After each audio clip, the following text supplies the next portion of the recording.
agression sexuelle ou pédopornographie. Ce sont des choses complètement différentes. Hein, on ne peut pas tout mêler, on ne peut pas tout mélanger.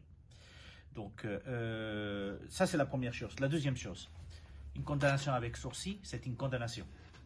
C'est une condamnation. Je suis d'accord. Alors, le problème après, c'est qu'il y a un manque de règlement interne dans les différentes fédérations qui devrait interdire de facto que les dirigeants qui soient condamnés puissent se présenter à un poste de fédération. On a tous en tête ce qui s'est passé avec la Fédération des sports de glace.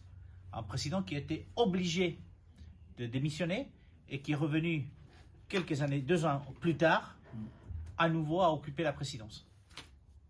Il y a des choses qu'on ne devrait pas permettre. Donc, il y a un manque de rigueur du côté des fédérations, il y a un manque de contrôle, c'est forcément ça. Ce qui s'est passé, après ça se mélange, hein. On parle des problèmes qui ont à voir avec la corruption, et parfois effectivement avec des agressions sexuelles dans la même fédération, mais tout simplement parce que personne ne voulait savoir. Tout le monde savait, mais personne ne voulait savoir. Donc, faisons quand même la différence, que ça éclate maintenant, que ça sorte maintenant, ben, c'est encore bien, c'est tant mieux.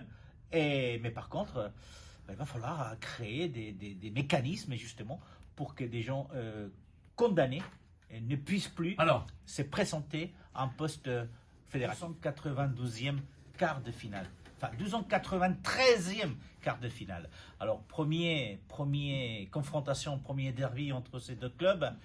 Alors, officieusement, 1904. Officiellement, 1905. Donc, vous voyez, depuis le temps que les deux clubs jouent l'un contre l'autre. Alors, vous parlez de ce quart de finale précis et de ce qui a chamboulé, ce qui a fait la polémique en Espagne cette semaine.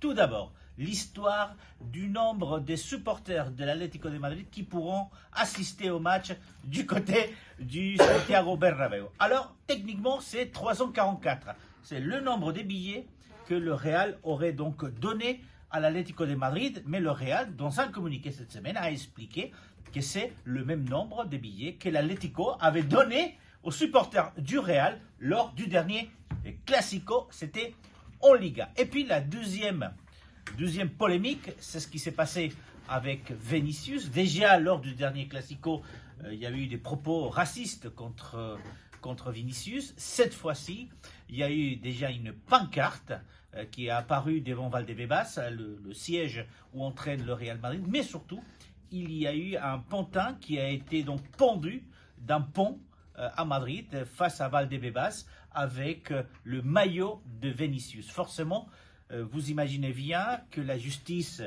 a pris les choses en main puisqu'une plainte a été déposée. C'est des propos racistes, c'est l'incitation à la haine, voire au meurtre. Santiago Bernabéu, alors ouais. Santiago Bernabéu, c'est l'ancien président. Oui, alors Santiago Bernabéu qui a été joueur du Real, entraîneur du Real, président du Real pendant 35 ans. Mais ce que l'histoire n'a pas retenu, c'est que pendant une année, il a été joueur de l'Atlético de Madrid aussi. Le grand président du Real, qui donne le nom stade du Real Madrid, a été pendant une année du côté de l'Atlético de Madrid. Alors, dernier truc sur Benzema. Aujourd'hui, il va jouer son 38e derby. Il a joué plus de derby que Cristiano Ronaldo. Il n'a pas marqué autant de buts que Cristiano Ronaldo, qui est celui qui a marqué le plus. Il a marqué quand même 22 buts en derby. Et puis, de l'autre côté, c'est Coquet, à l'Atlético de Madrid, qui va jouer son 35e derby avec l'Atlético face au Real.